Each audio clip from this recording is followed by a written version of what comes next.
All right, thanks for tuning in to another episode of Let There Be Talk. I got some tour dates tonight. I will be at Flappers headlining, running a long show. Thursday night, you can catch me at the Irvine Improv, September 18th.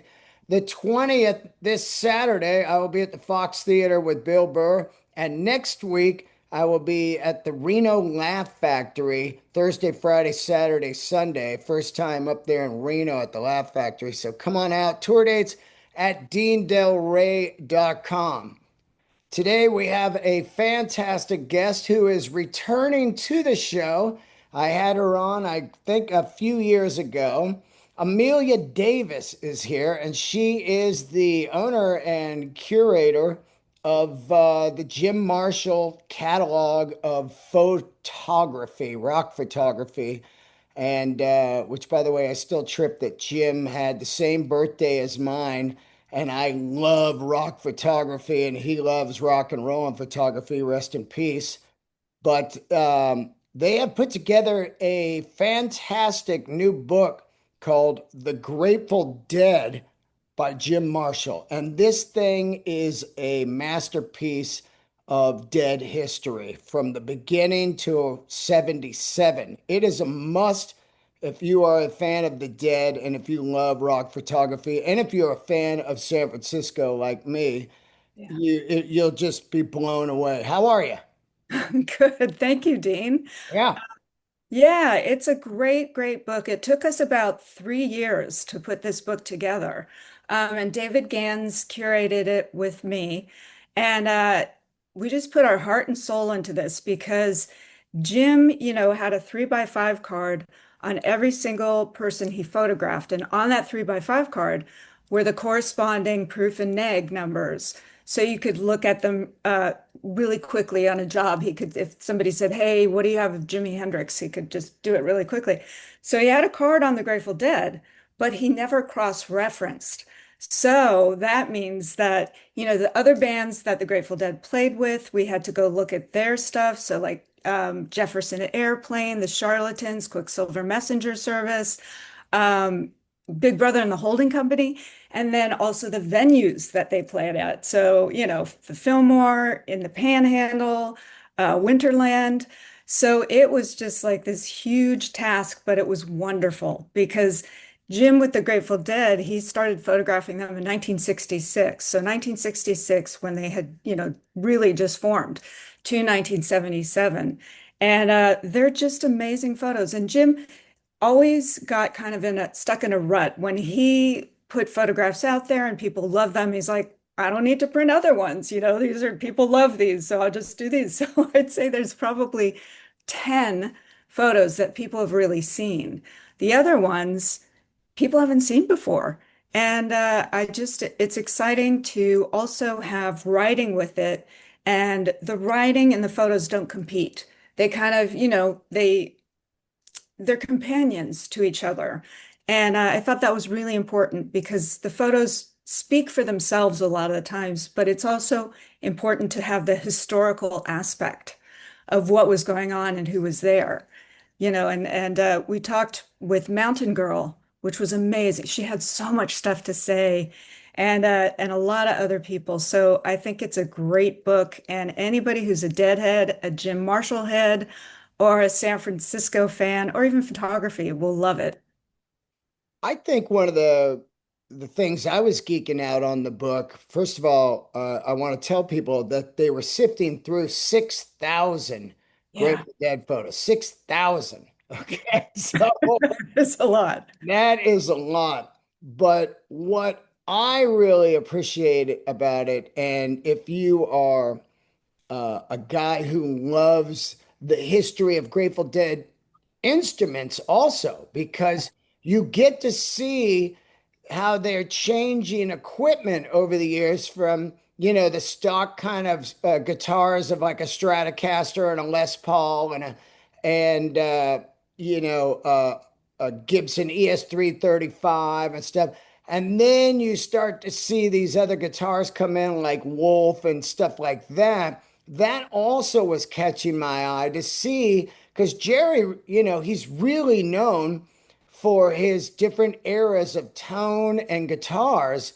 And those are his eras. You're like, oh, here's the early Strat era. There's Gator, and oh, there's the Les Paul and stuff like that. So I geeked out on that a lot.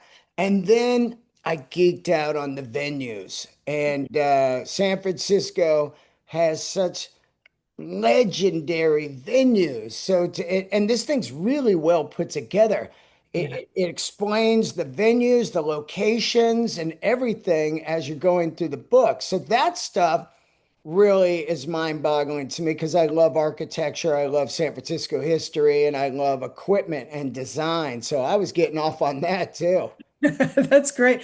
No, it's true. It's really true. And we thought it was important to also, in the beginning of the book, we did list all the different venues and all the different people too, because there's a lot of deadheads, a new generation of deadheads who may not know what those places were or who some of those people are because they were passed down from, the baby boomer parents that just had kids.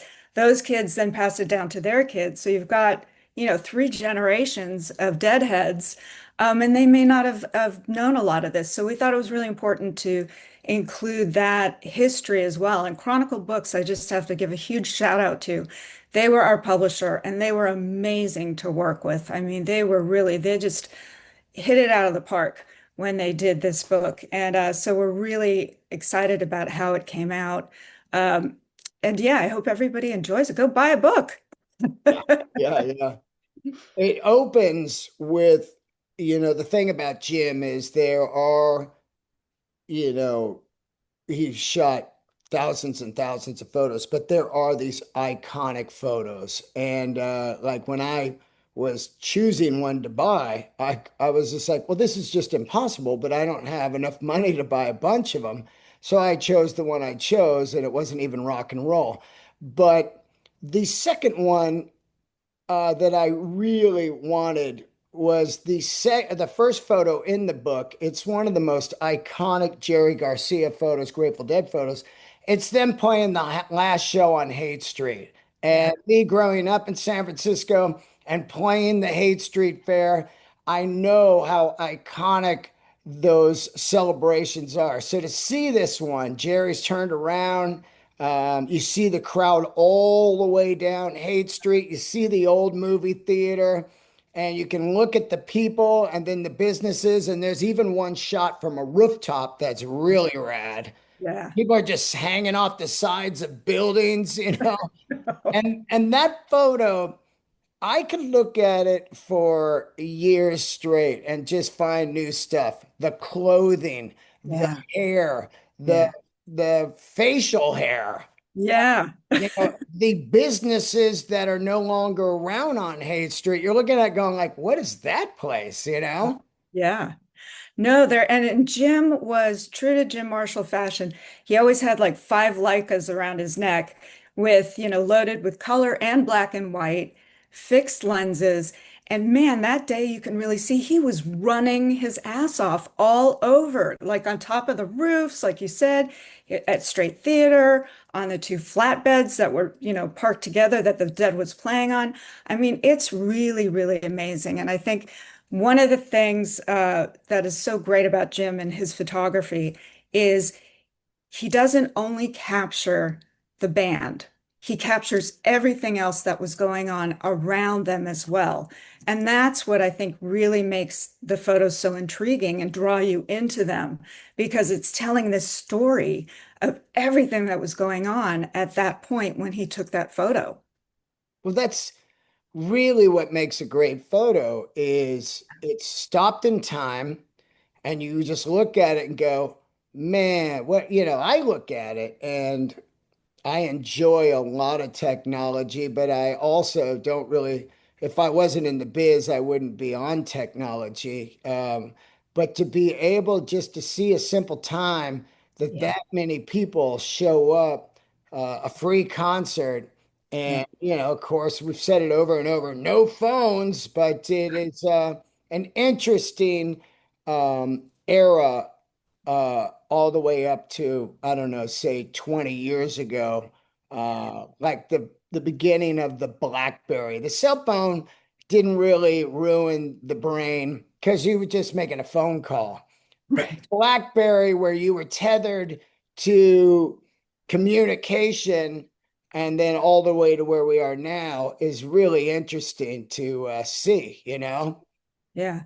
Well, and also I think too, people forget that back then, even the cameras themselves, you know, they didn't have digital cameras. So literally, the camera that Jim was using was all manual. So he had to know his camera like it was an extension of himself.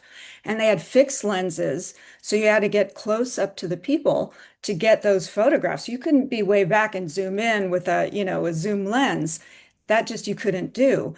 And you had to really know what you were capturing because a roll of 36 frame film, if it doesn't come out, you can't redo it, right? You can't put it into Photoshop and dodge and burn and do all the stuff that you can today. And with that, that's it. And so you had to master what you had. And we also included the proof sheets in the book too, because I think a lot of people today are like, what's a proof sheet, right? You don't have proof sheets anymore. And so the proof sheets really, really help tell the story too about what the photographer and what Jim was thinking. It's kind of like a writer's notebook, right? Where they take notes and write about their thoughts and how they came to the story or the poem. Well, the proof sheet is telling you how Jim was seeing this and how he was thinking and how he was going to visually photograph it to tell that story. Yeah, 60 years of the Grateful Dead. It's and some would say bigger than ever right now with Dead and Co. and the Sphere and Yeah. those runs they've done over the last 10 years or whatever it's been. Did you go to that Golden Gate Park show? No, I didn't go because it was so jam-packed. So, I stayed home.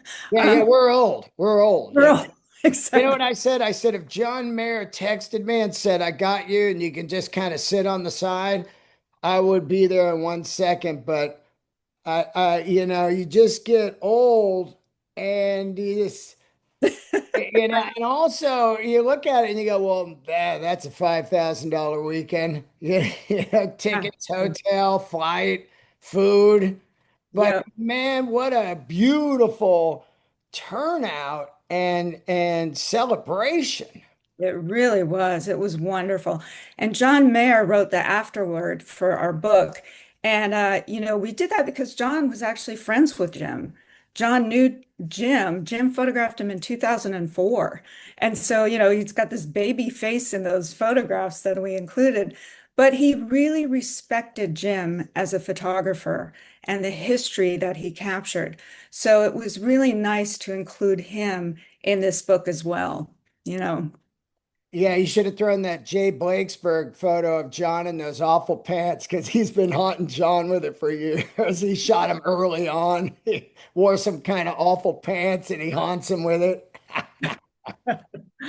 Uh, Yeah, I mean, what a great guy John is, and he's brought in a whole different a group of fans, and then the Sphere, I think, has become the ultimate way to see Dead and Co. And I sometimes I sit in there and I think about like how mind-boggling the hippies would be if they were in a time machine from that Haight-Ashbury and dropped in the Sphere because it is almost too intense. wow. Yeah, I haven't been to this fair, but I've heard so many stories that and it's cool because what I gather, it just gives you that whole encompassing feeling of being there and seeing and feeling and all of that. Just, you know, you get that back. Yeah, man. You definitely it's like this book. They have a lot of photos, they have a lot of old posters, they have some incredible animation, and they're telling the story of the dead on those screens while the band is playing. And it is beyond. I could not even tell. people enough to go to this. I love people who are like, oh, fucking tickets are this. I go, dude, you spend $20 on cigarettes, Yeah, you know? exactly. Like, what are you talking about? So when you did you contact John or how did this go about to get him to do the thing? Yeah, we uh, really John God, excuse me. David Gans. I had a brain fart there. And David Gans knows John because David Gans is in the Grateful Dead community. So he reached out to John, and then John reached out to me. And he said, yeah, I would absolutely love to be a part of this. Sign me on. So he was wonderful and just didn't ask twice and just did it. And he loves the book too. He's like, man, this just is so martial. And it takes me back, to seeing something that he was too young to be a part of. And I think that's the beauty of this book too, is for the younger generation who wasn't part of that and they weren't there, through the photos, it makes you feel like you're there, right? It immerses you into that whole counterculture and everything that was happening at the time. And I think that's one of the beautiful things again about Jim's photos is they really you always feel like a participant. I never feel like a voyeur looking in. I always feel like I'm there. And Jim's photos are really inviting and help you feel like you're there with them. And man, we have over like 260 photographs, black and white and color. And the color's trippy too, because you see, the clothing of that time with those vibrant oranges and reds and yellows, and it's amazing. So it was a lot of fun. But then Jim, he captured different things as well. And one of the photos that I love is just his Jerry Garcia's work shirt that's hanging on the wall in, I think it was the Fillmore, at backstage. And to me, the beauty of that is that's just as much a portrait of Jerry Garcia as if you took him with that jacket on. And that's what's so special about Jim's photography is he finds different ways to really, illustrate and show you who somebody is. Or, with Pigpen just walking down the street by himself. I love that one too, because you really get that feeling of isolation and, how he really felt separate from the band. In the beginning, they were all, totally together, but then they started changing the course of their music, and Pigpen was always a blues guy. And so he just felt really alienated. But at the same time, I think that might be a portrait of Jim too, because Jim really always felt like an outsider. He always felt like he didn't belong in places. And so I think it's just as much a portrait of Pigpen as it is of Jim. Well, that's the amazing thing that I loved about Jim and Baron Woolman was they were able to find these shots. I think one of the biggest mistakes that people do shooting in the digital era is they don't have any patience to wait for a shot because they can just take 80,000 shots and they're all on hard drive. But when you're spending money on film and developing, it's Yeah. a lot of money. So you're waiting for these interesting shots. And that was another thing, like, Barron did at Dan or at Woodstock. He's like, I've shot these bands. I'm gonna go shoot the people and the signage and the dirt and mud and same with Jim. He could really find stuff to shoot, and you'd be like, oh, that's the one I want. It doesn't even have to be a band member. Right. Yeah, exactly. It just brings you back to that time. It resonates with you.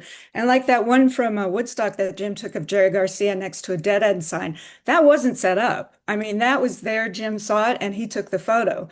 So Jim, was always looking around and seeing what was going on around him, not just that, the band or that person. It was everything. And it really comes across in so many of these photographs, I think. And, Jim's archive is huge. I mean, we've got over 1 million images just in black and white, 35 millimeter alone. A million? Over 1 million. That's just black and white. That doesn't include the color. And I mean, because Jim, he loved photography. That was his love, right? He had two failed marriages because photography was his first love. And And he cocaine. Don't forget that. and coke. But he lived photography 24/7. Over 1 million. You know the money in that on the film alone. I know. It's And a oh, here's a question too. Yeah. I wish he was still alive because I would love to ask him how many times the cameras would break down in those million shots because that is wear and tear. Just, you know? Well, that's why he had like six Leicas, Right. and he took great care of them. I mean, he was always cleaning them and made sure if something was caught, he'd, go get it fixed. So he had six Leicas, I mean, which is expensive too. I mean, my God, that was just woo. But that was his equipment, so he took care of it because if he couldn't use it, he wasn't going to get paid, right? He wouldn't have Right. a job. Now, So over 1 million. So, if you guys don't know, uh, Amelia has taken over the archives and was his assistant for years. And there is a fantastic documentary out. And I had Amelia on, I think it was a year ago or two that we were promoting the documentary. What's it called again? it's called Show Me the Picture, The Story of Jim Marshall, and it's streaming on Hulu right now. Oh, Uh, this film is unreal. But my point is, once you took it over, did you scan all over 1 million photos? no, there's no way. I mean, that's labor intensive, it's expensive. No. So, we've done a lot, but not nearly as much. And we're always discovering new images too. I mean, it's like I feel like I'm an archaeologist on this dig, and finding these gems. And when I find them, I'm like, oh my God, Jim, why didn't you publish this? And that's part of the reason why we do books and shows, and we did the documentary, was really to show the depth and breadth of Jim Marshall's photography. I mean, he really just captured stuff, pieces of history that will never, ever happen again. And it's amazing. And I feel so honored that Jim entrusted me with his children because he didn't have children. And he always said, my photos are my children, which they really are. And, he said, when I die, the only person I trust to take care of my children is you. So when Jim passed in 2010, I inherited over 1 million children Uh, and have been, really trying to share it with the world ever since. Now, what is the number one Jim Marshall photo sold? You should know this, Dean. It's Johnny Cash flipping the bird. I knew it was. I just wanted to know, you know. I mean, that seems to be the one that everybody wants to. I go to parties and I Yeah. see that photo and I just laugh. It's like, yeah, because to me, I'm like, really? That's the one you picked out of all, Well, it, ah. it's it's kind of taken on a life of its own, really. It means so many different things to different people. And that, for people who don't know, Jim photographed the prison concerts at San Quentin and Folsom, and that Johnny did. And it was really to bring awareness to prisoner reform and for the living conditions that were just abhorrent. And he said, even though you're in prison, you still are a human being. So Johnny Cash thought the best way to really show that and bring attention to that was to do live concerts. And he said, I want Jim to be my photographer. So Jim was there snapping away, and one of him flipping the bird, Jim said, hey, Johnny, let's do one for the warden. And Johnny Cash went, "Reh." So It that's that one. is a classic. Uh, Yeah. of course, I love looking through the book. I was looking through it last night, and a really interesting thing about this era, like late 60s, early 70s, is how radical Phil Lesh looked. Oh my God, he morphed, I didn't he? know. It was wild. Unreal. Because he's total nerd, kind of beatnik looking, kind of like that Morrison photo in your backdrop, their background. And then he just becomes this kind of, it's almost like Pigpen Jr. Like, okay, I wear a headband and long hair and sideburns. And of course, that was the look going on. But man, it looks really cool on him, you know? I know. And sometimes he even looks like a bug with the glasses that he's wearing. Yeah. So it is interesting. And they all sort of change too. You can Oh, see how they all change and morph. And the book also shows you fashion. I mean, you can really see a history of fashion from 66 to 77. It's cool. yeah, You know? that's my last thing that I loved about the book was, of course, the band photos and then the equipment photos and then the venues, but a humongous love of fashion. Yeah. And you're looking at this stuff and yeah, it's not vintage back then. That's the Right. clothing. That's what's hilarious. Now it's vintage. People go down to, Haight Street to Wasteland and buy that. Yeah. But back then it was just the clothing. Well, and they didn't have lots of money back then, so they were shopping in used clothing stores. So that's where, they got their clothes, and it really people loved it, and it just expanded out of Haight-Ashbury, out of the United States, worldwide. People were looking at these bands saying, I want to look like that, and looking at the clothes that they had, and especially, Jimi Hendrix with his hussar jacket. Yeah. I mean, that thing was cool. Oh my God, Hendrix always looked like a god. I know, Yeah. I know. Yeah, it's also a brutal reality too. As I was going through it, is a lot of the guys are gone, so it's just like, wow, man, it was an era of rehab wasn't a thing, Yeah, and and rock and roll. We're not supposed to live past 30, you know. Live fast, die young, but wow, it's wild to look at it. I mean, Phil he made it a long, long, long time. And Pigpen, a lot of people, I'm wearing my Pigpen hat today. that's great. A lot of people don't even know No, yeah, Pigpen. So it's uh it's a beautiful, beautiful book. I love it. It's well made. I love the cover with the embossed like Grateful Dead logo. yeah. And Well, the Chronicle Books worked with an artist. His name was Fez Moreno. oh And Fez does posters for Dead and Company. oh So wow. he's a poster artist. So they hired him. And Fez, all of that lettering is Fez's. He just made it up and, did all that stuff. And then we have visuals before every essay. We have 5 essays in the book. And before each essay, Fez just made this really amazing piece of artwork to go along with the story.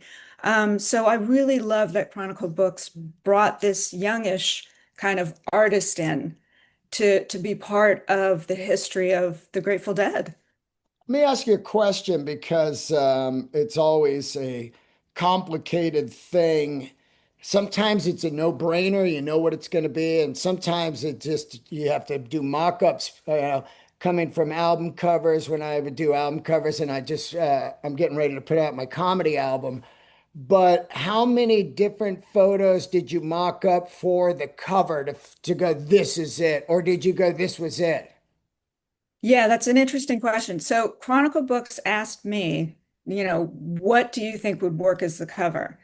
And I had to go with one that had Mickey Hart in it too, because the early stuff in Right. 66 that Jim has, Okay. Mickey Hart isn't in there yet. So I was like, it's got to have Mickey Hart in there. So, of course, the logical one would be the last concert on Haight Street, but that's a horizontal. So, and since the book is vertical, with that horizontal, you had to shrink it down if you didn't want to crop it, and it just didn't work. And I was like, damn, well, let's try some of these other verticals because there's a series of those. And the one that I chose, I was like, this is it. You can see all of them. They're all looking at Jim. They're all there. And it's also so San Francisco because it's in the panhandle. You got the eucalyptus leaves on the ground. You can Now, almost smell that, eucalyptus. So it was kind of a no-brainer to use that one. And And I'm glad we used the one on Hate Street when you first open the book, oh, the two-page spread, and so you can see it that way. it's funny, Mickey Man, his look in this photo is so insane. He looks like he's like some kind of Russian tourist, you know. He's got a crazy hat on. He's got the beatnik goatee, of course. That was kind of the beat look. Yeah. And he's definitely full beat. And then Pigpen I had know. his bandana on backwards, which became Tupac's signature look. Wow. Yeah, which is I wild. haven't even thought of that. That's Yeah. wow. I mean, it's really wild. He's got the headband turned around and that was Tupac's signature look. It's pretty wild to see this cover. And Yeah. and also it's funny to look at this in this era of like, we got to have good looking guys, like people think that. And this just looks like bikers, Yeah, it does. 60s bikers. And It does. if you were a businessman, a record company, would be like, oh, there's no cute guys. That's what I love about the Dead and Metallica. They're both San Francisco and they both were outside the box. The labels didn't understand them. They Yeah. didn't have foxy guys. I mean, later, a lot of people would think Bob Weir might have been this sex symbol or whatever. But when you really looked at the guys, it was just kind of like real Bay Area, San Francisco kind of. I lived on 10th and Cabrillo, so I know the look. Yeah. Well, and that's the thing too with Jim. I mean, he never fussed with them. He never told people how to look or where to stand or any of that. He was like, this is real, this is in the moment, and he took his photos. And that's the reason he got out of later on taking music photos too, because that's when you got the handlers and the managers that came in and said, you can only come on, we have to comb their hair, they have to look this way, they have to stand here, you have to shoot from the pit. We own your copyrights, you don't. And Jim just said, fuck it, I'm out. No way. And he just was not going to do it. And he was such a smart businessman. He was ahead of his time. He retained the copyright to all of his photos. And he was never a work for hire. And that's why he had all of his photographs. And he said, I took care of my children when I was younger, and now they're taking care of me that I'm older. And it's really true because some of those photographers that worked for labels, right? They don't own those photos. The Yeah. label does. Yep. Yeah. What is what is next for the Jim Marshall Archives? Is it constantly thinking of books? And of course, box sets are still kind of hot. So Yeah. that's a big business because they want all kinds of stuff that's never been seen before if you're buying a box set. But what else you got going? We got that. I've got two more books. One's coming out in 2026 and one's coming out in 2027, but I can't really say what they are. But they're very historical as well. And so, this 10-year period right now is like the 50th, 60th anniversary. A lot of these things happening that Jim photographed. So it's really wonderful to be able to tap into that and show people that. So we've got books for the next 2 years planned. And of course, when we do the books, we have shows attached to them. So that's always wonderful as well. So people can see them printed on the wall. And so, yeah, we're just hard at work, preaching the gospel of Jim Marshall and getting it out there. So what does your day look like? Do you have people working with you? Do you get up and just start looking through stuff? I mean, is that your house or an office back there? What happens? Yeah, it's a home office, but all of Jim's negatives and his signed photographs are in a secure storage facility offsite where it's temperature controlled. So, they keep those safe. But yeah, it's 24/7, Jim, and it's just myself and my wife, Benita, the two of us, uh, you know, going through all this stuff. And we get a lot of requests. People are doing documentaries, and people are doing movies and re-releasing box sets. So we get tons of requests for that, for, Jim's photos for that. And so that's a lot of what we're scanning as it comes along, because Jim didn't endow and he didn't leave enough money to endow the archive. So we're a working, living, breathing archive. And so to continue, we have to make money. And so we, make money through licensing and doing books and doing documentaries and things like that. And So, living and living. and a living in San Francisco. Oh yeah, yeah. It's I So mean, I just saw some guys painting in front of my apartment building. Yeah, the maintenance guys, and they go, "Yeah, this fucking paint was $125 a 5 gallon bucket, and now it's 275. So yeah, it's gone from supply chain bullshit yeah. into tariffs, and it's just fucking evil, man. Every time I go get a coffee, it's 10 cents more. I mean, it's like harder than ever to be an artist right now. I'm holding on to my Patreon, like, oh God, thank God for these people, because it's just more and more and more. And It's really hard to make a living as an artist because society right now really doesn't support it. They just don't support it. no. So you're either living in a Cracker Jack box, right, making your art, or barely surviving. I mean, it's really, really hard, but it's also important to keep doing it because, Oh, I you do it know, till I die. yeah, yeah. I mean, it's really, especially the things that we do and when you do your comedy, it's talking about reality and what's going on. And unless we talk about it and keep it out there, people get influenced by other things and the truth doesn't become the truth anymore. So I think, it's very important to keep doing what we're doing and saying, no, this is reality. This is what history was. This is actually what happened, you know? I appreciate it. You came to a show. Yeah, we did. Yeah. Which That one was was it? great. At the chapel?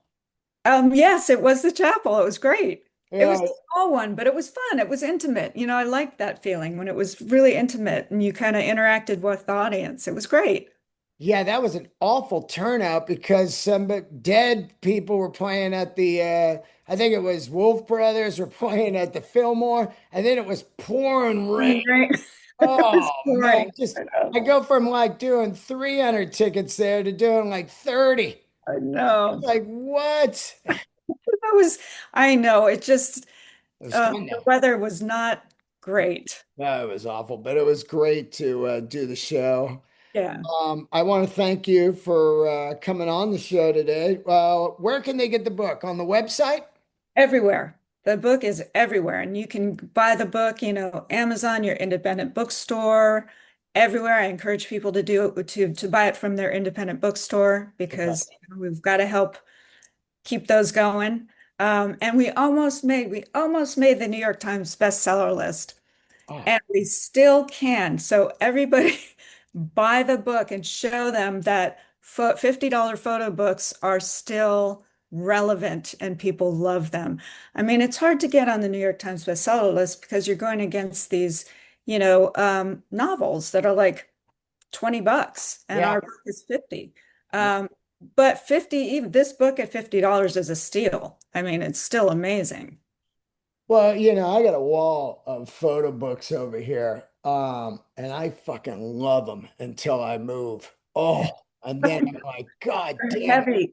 Oh, they're unbelievable heavy, but I've got a wall of them, and I rotate them out on my coffee table. So when people come over to do the podcast and stuff, they pick them up while I'm, getting ready to do the show or whatever. And I see them, their eyes just open, like, wow. And they just kind of drift off immediately into the rock and roll photos. Yeah. Yeah. It's easy to do, man, because these photos are so iconic. All right, it's called The Grateful Dead by Jim Marshall. John Mayer did the outro afterward, and David Gans, Amelia Davis put it together. It's 1966 through 77, and it is absolutely unreal. And of course, there are some Woodstock photos in there, and I say it every year. if on the anniversary of Woodstock. If there was a time machine, I would set it directly to Woodstock. 2 days before, I'd get the great rental house Yeah. where I could just walk. I Yeah. was there recently. I did a show out there and sitting in that bowl. I don't know if you've been out there, but Not, it's not way smaller than you imagine it. right. But man, it it blew through me like no other location I've ever been. It Yeah. blew through me. I was just sitting there right. The guy took me in a golf cart down to the exact spot the stage was, and I turned around and just looked up at the bowl, and I was like, "This is this is one of the most iconic days of the history of the earth, man. Not just rock and roll, but I mean that thing." If we could have a Woodstock every day right now to protest insanity right now, boy, it would be amazing. It would be amazing. Yeah. And Well, God. thanks for doing the show. I really appreciate it. And I'll be up in San Francisco in December doing the Fillmore, so I'll look you up. Maybe we'll get some lunch. Yeah, let's do it. That And sounds great. I'd like to come by and check out some of the stuff. Absolutely. You're always welcome. Okay, thank you so much for doing the show. Website, real quick, Jim Marshall. Jim Marshall Photography LLC.com, and go on to our Instagram and Facebook. Instagram, I really love to publish photos that I just discovered. So on the Instagram, you're going to find things that you normally wouldn't see anywhere else. And that's Jim Marshall Photo. So make sure you come visit us. Great Instagram. And the documentary, once again, is streaming on Hulu right now. And I cannot recommend this enough. I saw it in the theater. It is unbelievable. So check it out, guys. Thank you for doing the show. Thank you, Dean. I'll All see you right. later. Okay.